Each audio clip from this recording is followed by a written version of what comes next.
Nanay ko, Diyos ko. Uy, January na ngayon eh. Oo, Baka ano? maglabas na 16, dapat yung paabi nila. Gusto pa iPhone 16? Gusto pa iPhone 16. Grabe naman. Kiss mo ako. Sarap, tamis. Ano? Nagbunga yung paparinig ko. Oh, sabi sa inyo eh. Parinig ka sa akin ng parinig to, na maganda nga daw yung picture na ganyan. Ano, ayan, gusto mo, black pa yan. palagi. Ako na lang, ikaw wala. Wala ako nga. Hindi kasi, di ba, sila, bago sila makuha nila iPhone 15, kailangan may election muna kung paano may mabait, madiskarte, matyaga. Ikaw, hindi mo na kailangan yun kasi masyado nahihirap mo sa akin mula baby pa lang kami.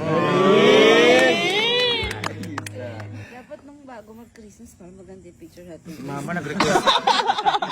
Hirap na nga, kapagawa lang na to. At saka hindi lang yan. Balik ka. Siyempre may mga freebies din yan.